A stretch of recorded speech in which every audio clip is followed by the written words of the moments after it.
Selamat datang di channel Another Side. Selamat datang di petualangan misterius kami mengungkap tabir misteri. Hari ini spesial karena kita kedatangan tamu asing dari Australia bernama Josh. Hai Josh, welcome to Indonesia. Terima kasih. Ya, sama-sama. Dia akan menceritakan pembunuh berantai bernama Milat. Jadi karena Milat ini dari Australia, kita akan mengajak Josh untuk menceritakan kepada kita bagaimana kisah dari Milat.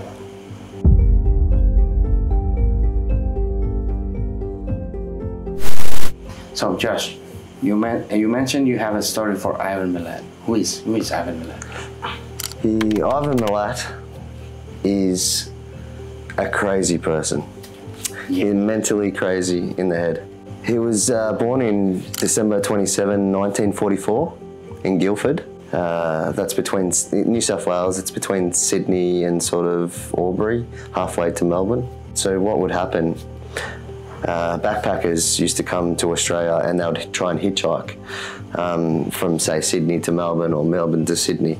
And he used to troll up and down the road, the main highway, which was called the Hume Highway. Hume Highway. Yeah, and all around the Sydney area he used to pick up people and take them. Only backpackers? Yeah, I'm pretty sure it was only backpackers. So he's the backpacker murderer? If you want to call it that, yeah. Cool. So yeah, basically he used to take people and he would basically just make them go missing.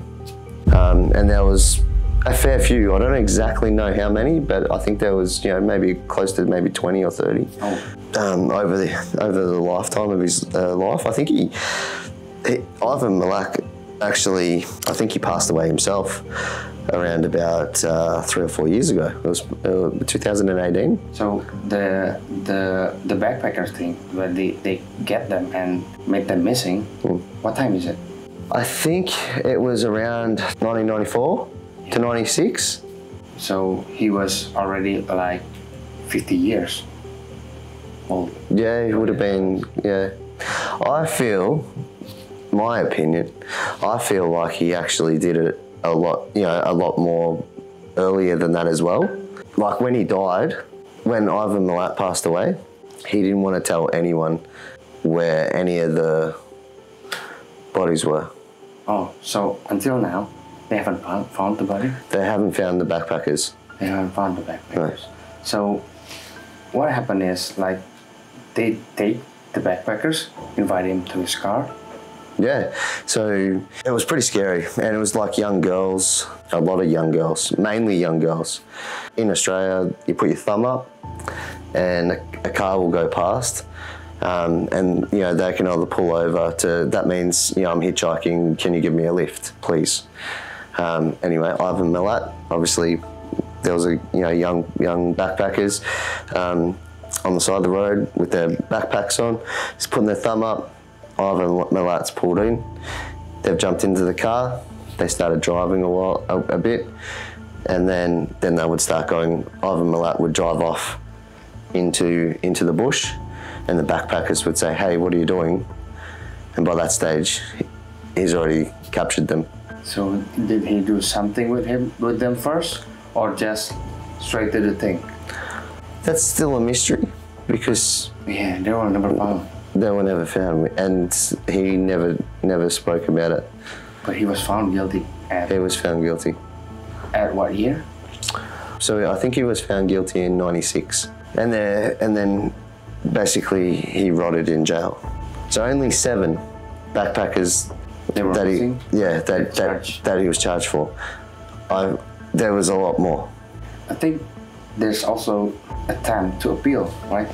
I've read about this. Like, he has sometimes in prison, I don't know what year, but he says he steals innocence, like to appeal to his conviction. Yeah, but I still think that he was crazy. He was just crazy.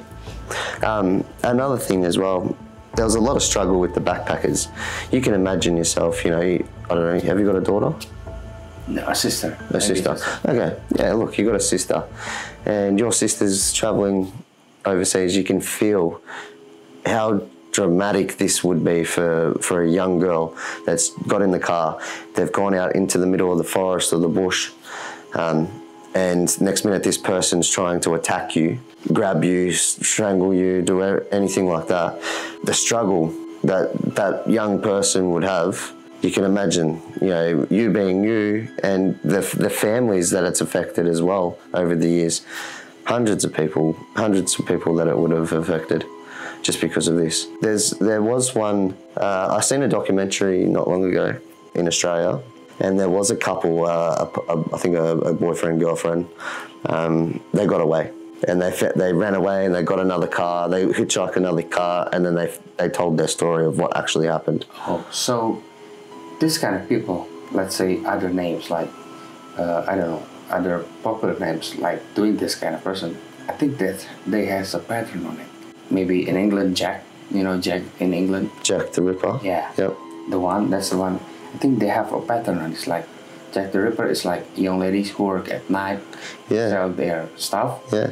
With this, it's just backpackers, male and female, right? Yeah, this was just purely foreigners, yeah, just targeting foreigners because they thought it was, Ivan Milat thought it was an easy target.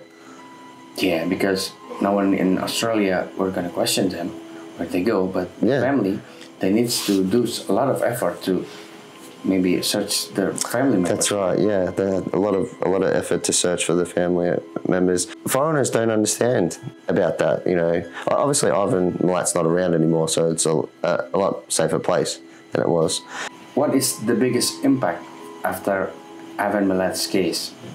If there's any rules change, or maybe like you cannot travel alone at some certain things, or do you have what changed after? What is the impact? Yeah, so basically protocols, safety protocols and awareness of travellers in Australia and around the world have been put in place to mitigate that. To prevent. To prevent it, from happening. I see why this is crazy story, because I think he do strategize on how the people who he is targeting, right? So he can, let's say, get away with it. So between the year that happens, like 1994 to he is convicted in 96, 2 hours, but 2 days, 2 years. It's 2 years, right? So a lot can happen in 2 years. Yeah, a lot can happen in 2 years, and that's where I come back to what I said previously. I think there was a lot more backpackers that went missing that just never got mentioned. Some backpackers don't have family. I don't know we don't know where he is. Then it's hard, very hard for foreigners to contact police and in Australia to try and find out where their loved ones are. I see what you mean. Well, this story gives me the chills, and this is a great story, and we can learn from it. Like, we should never, ever, I mean, I don't know if it's hitchhiking is safe or not, but careful, because... Yeah, just be careful. I probably wouldn't recommend hitchhiking. There's plenty of things that you can do.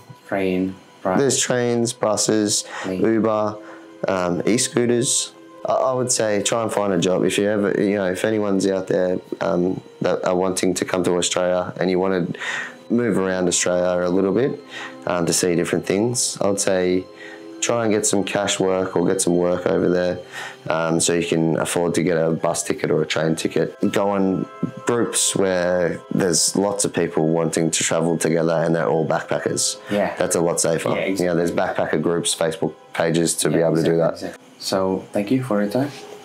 Thank you. It's a great story. Terima kasih. Sama-sama.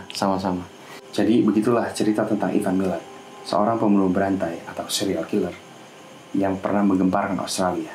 Jangan lupa untuk like and subscribe, dan saksikan juga channel Josh di Kruzer Out Moving di YouTube. Dan dia juga jual merchandise di sneakymongoose.com.au kalau kalian suka dengan baju ini. Ikuti terus petualangan kami mengungkap tabir misteri dari sisi lain dunia di Another Side.